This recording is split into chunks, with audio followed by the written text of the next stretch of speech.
상교 안수 집사님 기도인도 하시겠습니다.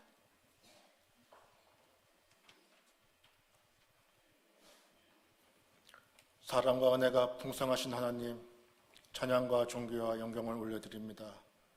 지난 한 주도 저희를 지켜주시고 하나님을 사모하는 마음으로 예배드릴 수 있는 축복을 주시니 감사를 드립니다. 따스한 기운이 온 세상에 스며들듯 주님의 사랑과 은혜가 우리의 삶 가운데 충만히 임하기를 소망합니다. 봄의 생명력이 만물을 소생시키듯이 우리의 영혼도 성령의 은혜로 충만케 하옵소서. 주님의 은혜로 우리의 굳어진 마음이 부드러워지고 말씀과 성령의 단비로 회복되어 주님과 더욱 깊이 동행하게 하옵소서. 한 주간을 돌아볼 때 우리는 거룩하신 하나님 앞에 나올 수 없는 죄인이었음을 고백합니다. 우리의 손과 발은 악한 것에 민첩했으며 우리의 입술은 은혜롭고 덕스럽지 않은 말로 유대에게 상처를 주었습니다. 우리의 마음은 하나님을 사랑하기보다는 세상을 사랑했습니다. 우리의 허물과 잘못을 회개하오니 주님의 자비로 깨끗하게 하시고 새롭게 하여 주시옵소서. 3.1절을 맞아 대한민국을 위해 기도합니다. 이 나라의 독립을 위해 헌신했던 선조들의 희생을 기억하며 주님의 은혜 속에서 자유와 평화를 누릴 수 있음을 감사드립니다. 과거의 아픔을 넘어 사랑과 화합으로 하나 되는 나라가 되게 하시고 주님께서 허락하신 이 땅에 정의와 평화가 흐르게 하옵소서. 3.1절의 정신을 기억하며 대한민국이 주님의 공의와 사랑으로 더욱 굳건히 서게 하시고 정치 지도자들이 하나님을 경외하는 마음을 갖게 하시며 국민을 섬기는 공의롭고 겸손한 통치자가 되게 하옵소서. 주님께서 세우신 우리 교회를 위해 기도드립니다. 우리 교회가 주님의 말씀 위에 굳건히 세워져 세상 속에서 복음의 빛을 밝히는 교회가 되게 하여 주시옵소서. 특별히 다음 세대들이 주님 안에서 믿음으로 자라나게 하시고 새학년을 맞이하는 자녀들의 학교 생활을 지켜주시고 즐겁고 복된 학교 생활이 되도록 인도하여 주옵소서. 세상의 유혹에 흔들리지 않고 주님의 뜻에 따라 살아가는 일꾼들로 세워주시옵소서. 성도들의 삶을 위해 기도합니다. 주님 앞에 우리의 모든 염려와 걱정을 내려놓습니다. 경제적 어려움과 질병, 가정의 문제 등 삶의 여러 가지 어려움 속에서도 주님을 신뢰하며 나가기를 원합니다. 우리의 약한 믿음을 불쌍히 여기시고 주님의 손길로 우리를 붙들어 주시옵소서. 주님께서 우리의 피난처와 힘이 되시며 어려운 시기에 의지할 반석임을 믿습니다. 이 시간 목사님이 말씀을 증거하실 때 성령의 능력과 감동으로 전하시게 하시고 영역간의 강건함 가운데 은혜롭고 능력 있는 말씀을 전하도록 성령께서 도와주시옵소서. 은혜로운 찬양을 올려드리는 호산나 찬양대의 찬양을 기뻐 받아주시고 듣는 성도들에게는 은혜가 넘치게 하옵소서. 또한 예배를 위해 섬기는 손길들을 기억하시고 그들의 헌신이 교회를 더욱 사랑으로 가득 채우는 힘이 되게 하여 주시옵소서. 우리를 구원하신 예수님의 이름으로 기도드립니다. 아멘. 하늘에 계신 우리 아버지, 아버지의 이름을 거룩하게 하시며 아버지의 나라가 오게 하시며 아버지의 뜻이 하늘에서와 같이 땅에서도 이루어지게 하소서. 오늘 우리에게 일용할 양식을 주시고 우리가 우리에게 잘못한 사람을 용서해 준 것 같이 우리 죄를 용서하여 주시고 우리를 시험에 빠지지 않게 하시고 악에서 구하소서. 나라와 권능과 영광이 영원히 아버지의 것입니다. 아멘.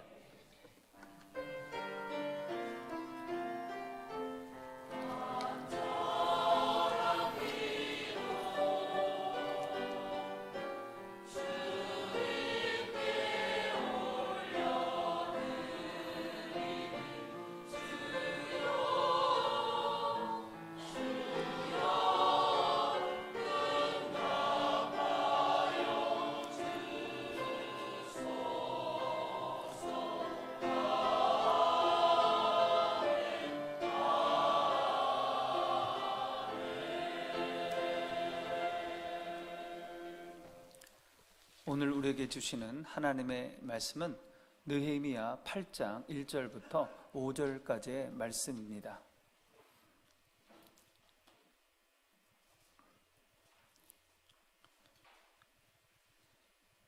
이제 봉독하겠습니다. 이스라엘 자손이 자기들의 성읍에 거주하였더니 7째 달에 이르러 모든 백성이 일제히 수물 앞 광장에 모여 학사 에스라에게 여호와께서 이스라엘에게 명령하신 모세의 율법책을 가져오기를 청하매 7째 달 초하루에 제사장 에스라가 율법책을 가지고 회중 앞 곧 남자나 여자나 알아들을 만한 모든 사람 앞에 이르러 수물 앞 광장에서 새벽부터 정오까지 남자나 여자나 알아들을 만한 모든 사람 앞에서 읽음에 뭇 백성이 그 율법책에 귀를 기울였는데 그때에 학사 에스라가 특별히 지은 나무 강단에 서고 그의 곁 오른쪽에 선 자는 mat디다와 스마와 아나야와 우리야와 힐기야와 마세아요, 그의 왼쪽에 선 자는 부다냐와 미사엘과 말기야와 하순과 하스밧 다나와 스가랴와 무술람이라. 에스라가 모든 백성 위에 서서 그들 목전에 책을 펴니 책을 펼 때에 모든 백성이 일어서니라. 아멘.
아멘.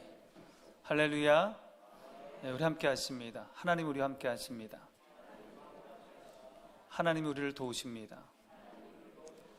우리 함께 하시고 우리를 도우시는 하나님의 손을 꼭 붙드시고 날마다 승리하는 저와 여러분 되시기를 바랍니다. 기도하겠습니다.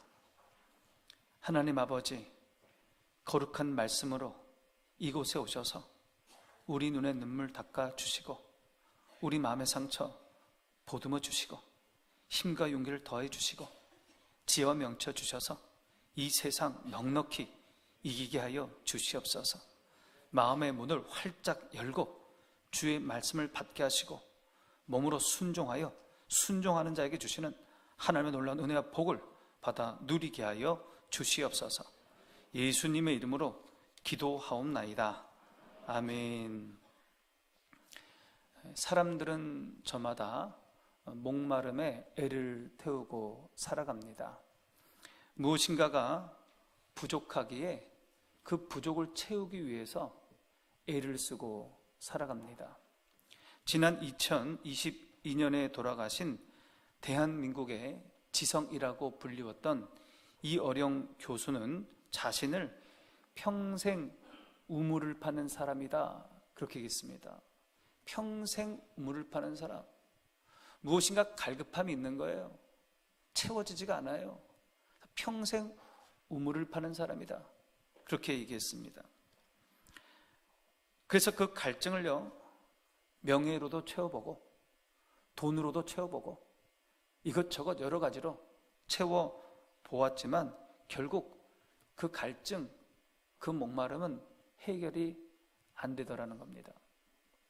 그 갈증은요, 채울 수가 없었습니다. 세상 것으로는 채울 수 없는 갈증이었기 때문이에요.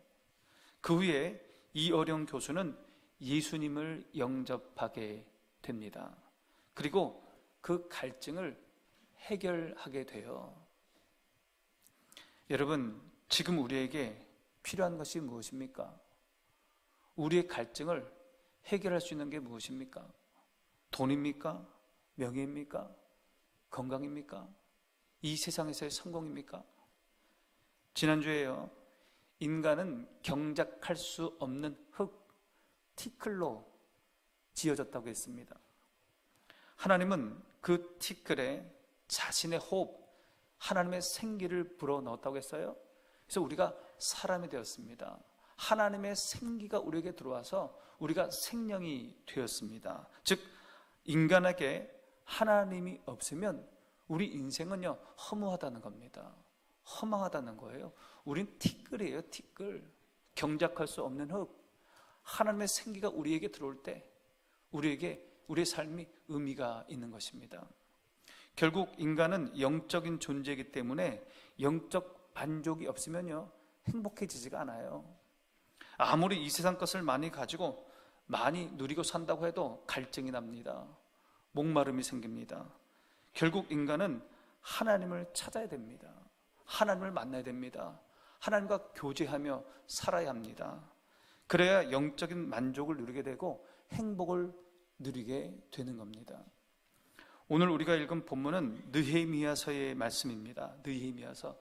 느헤미야가 누구입니까? 느헤미야. 이스라엘 백성들은요 북쪽 바벨론의 나라를 뺏깁니다. 그래서요 많은 백성들이요 종살이합니다. 종으로 팔려가요. 거기서 70년을 종살이해요. 그들은 그곳에서 자신의 고향을 사모했습니다. 예루살렘을 사모했습니다.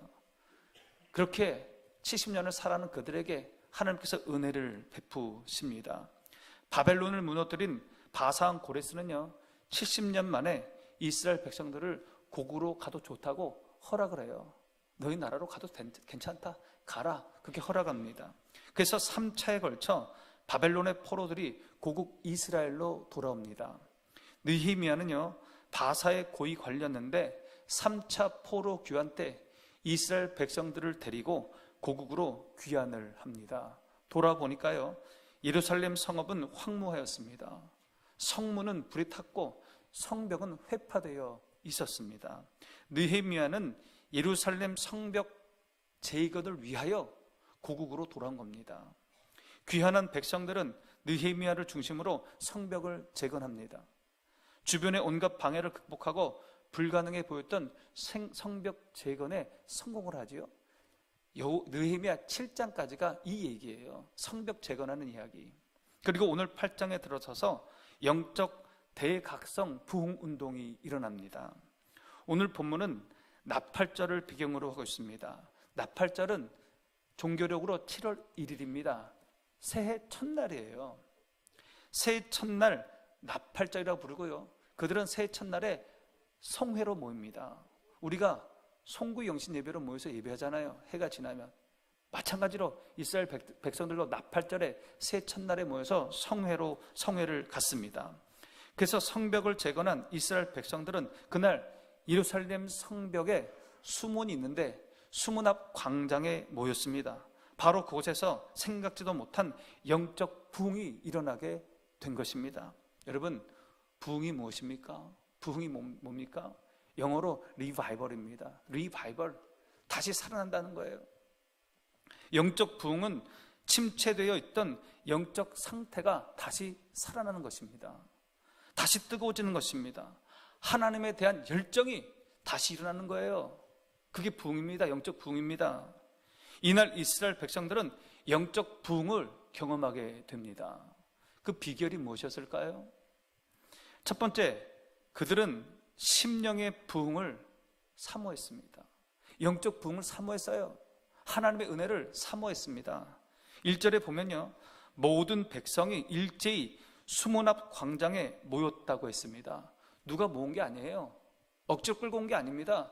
스스로 자발적으로 하나님의 은혜를 사모하여 수문 앞 광장에 모인 겁니다. 자발적으로 은혜를 사모하여. 시편 137편 1절에 보면요, 바벨론의 포로로 잡혀간 이스라엘 백성들이 바벨론의 여러 강변에서 예루살렘을 생각하며 울었다는 기록이 나옵니다. 그렇지 않았겠어요? 70년간 종살이 하면서 그 자신들의 처소에서 예루살렘을 생각하며 고국을 생각하며 울은 거예요. 70년간 울은 거예요. 그런 그들이 70년간의 포로 생활을 마치고 예루살렘으로 돌아왔습니다. 그러나 그것은 예전에 화려한 예루살렘이 아닙니다. 성전도 없고 성벽도 없고 폐허 그 자체였습니다. 그래서 그들은요, 성전을 새로 지었잖아요. 성벽도 새로 재건했습니다. 그런데 갈증이 나는 겁니다. 목이 말라요. 성전도 새로 짓고 성벽도 중건했는데 목이 말라요. 갈증이 나요. 영적 목마름입니다. 영적 갈급함이에요. 여전히 채워지지 않는 공허함, 영적인 공허함이 그들에게 있었던 겁니다. 그래서 그들은 하나님을 찾았습니다. 하나님의 은혜를 갈망했어요. 하나님의 은혜를. 그래서 모든 백성들이 일제히 수문 앞 광장에 자발적으로 모인 것입니다. 여러분, 영적 부흥이 일어나기 위한 제1의 조건은 사모함입니다. 사모함. 하나님을 사모해야 돼요. 하나님 만나기를 사모해야 됩니다. 하나님의 은혜를 사모해야 합니다. 영적 부흥을 사모해야 합니다. 목마른 사슴이 시냇물을 찾아 갈급한 것 같이 그렇게 하나님의 은혜를 갈망해야 되는 거예요. 그게 영적 부흥의 제일 첫 번째 조건입니다. 우리 함께 찬양하겠습니다. 목마른 사슴 시냇물을 찾아 헤매듯이 우리 함께 찬양합니다.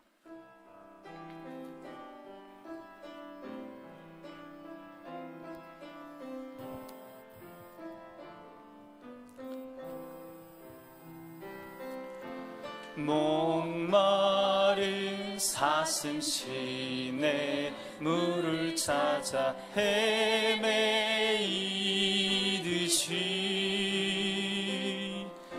내 영혼 주를 찾기에 갈급하나. 목마른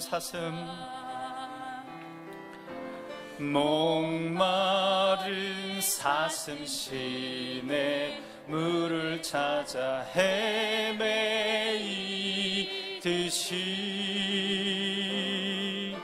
내 영혼 주를 찾기에 갈급하나이다.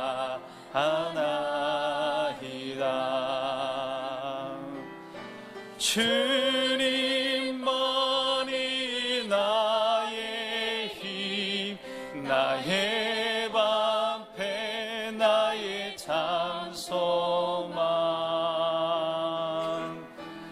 나의 몸 정성 다 바쳐서 주님 곁에 금보다 귀한 나의 주님, 금보다 귀한 나의 주님, 내게 만족 주신 주,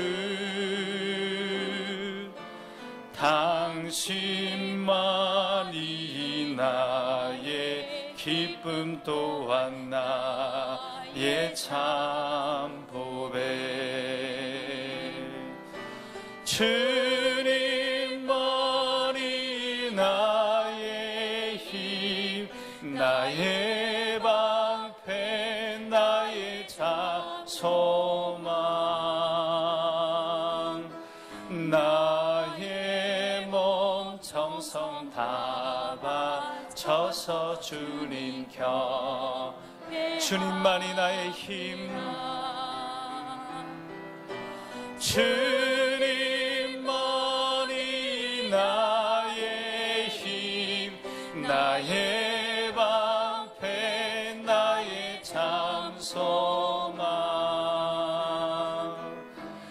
나의 몸 정성 다 바쳐서 주님 곁에 합니다. 아멘. 여러분, 하나님 만나기를 소원하시기 바랍니다. 하나님의 은혜를 사모하시기 바랍니다. 잠언 8장 17절입니다. 나를 사랑하는 자들이 나의 사랑을 입으며 나를 간절히 찾는 자가 나를 만날 것이니라. 나를 간절히 찾는 자가 나를 만날 것이니라. 하나님을 간절히 찾는 자, 그가 하나님 만납니다. 하나님의 은혜를 사모하는 자, 그가 하나님의 은혜를 받아요. 영적 부흥을 소망하는 자, 그에게 영적 부흥이 일어나는 것입니다. 성벽 재건을 이룬 이스라엘 백성들은 하나님 만나기를 소망했고 영적 부흥을 갈망했고, 그래서 하나님을 만나게 되었고 영적 부흥을 경험하게 된 것입니다. 두 번째, 영적 부흥의 비결은요, 하나님의 말씀에 있습니다. 1절 말씀 우리 함께 봅니다. 이스라엘 자손이 자기들의 성읍에 거주하였더니 7째 달에 이르러 모든 백성이 일제히 수문 앞 광장에 모여 학사 에스라에게 여호와께서 이스라엘에게 명령하신 모세 율법책을 가져오기를 청하매, 이스라엘 백성들은요, 하나님의 말씀이 갈급했습니다. 은혜가 갈급했습니다. 그래서 그들은 학사 겸 제사장이었던 에스라를 초청했습니다. 에스라가 스스로 온 게 아니에요. 거기 수문 앞 광장에 모였던 이스라엘 백성들이 말씀이 갈급하여 학사 겸 제사장이었던, 말씀을 가르치는 에스라를 초대한 것입니다. 이 에스라가요, 모세의 율법책을 가져왔습니다. 모세 오경을, 하나님의 말씀 모세 오경을 가지고 온 거예요. 7절에 보면 에스라가 모세의 율법책을 펴자, 하나님의 말씀을 펴자 모든 백성이 일어섰습니다. 하나님의 말씀을 존중했다는 겁니다. 하나님을 경외하고 모두 일어섰다는 거예요. 8절에 보면 하나님의 말씀이 선포되어질 때 그들은 아멘 아멘 하며 하나님의 말씀을 받아요. 그들은 얼굴을 땅에 대고 여호와께 경배합니다. 하나님에 대한 경외심입니다. 경외심. 머리를 땅에 대고 하나님을 경배했다. 하나님을 경외했다는 겁니다. 겸손히 하나님의 말씀을 받겠다는 거잖아요. 아멘 아멘 아멘 하면 그게 뭡니까? 하나님의 말씀을 받고 순종하겠다는 거예요. 그런 순종의 결단으로 말씀을 받았다는 겁니다. 우리가 하나님의 말씀을 받을 때 말씀을 존중해야 돼요. 하나님의 말씀을 귀하게 여겨야 돼요. 그리고 겸손함으로 말씀을 받아야 됩니다. 그리고 순종하기로 결단을 해야 됩니다. 그럴 때 영적 부흥이 일어나는 겁니다. 이스라엘 백성들은 말씀이 선포되어질 때 서서 들었습니다. 말씀을 펴자 섰잖아요. 말씀을 전하는 동안 서서 들었다는 거예요. 얼마 동안 서서 들었을까요? 3절에 보면요, 새벽부터 정오까지 성회가 계속되었습니다. 무려 6시간 동안 말씀이 선포된 거예요. 6시간 동안 말씀이 선포되질 동안 이스라엘 백성들은요, 앉지 아니하고 서서 그 말씀을 들은 거예요. 6시간 동안. 그들이 얼마나 말씀을 사모했는지 알 수 있는 대목입니다. 영적 부흥이 그들에게 지금 일어나고 있는 거예요. 하나님의 말씀을 사모한 그들 속에 영적 부흥이 일어나고 있는 겁니다. 18세기에 영국과 미국에서 대각성 부흥 운동이 일어납니다. 그때의 중요한 지도자 가운데 한 사람이 조지 휘필드입니다. 조지 휘필드는 하루에 10번 이상 설교를 했대요. 대각성 부흥 운동이 불같이 일어나니 계속 설교 요청이 들어오고 설교를 하루에 10번도 했다는 겁니다.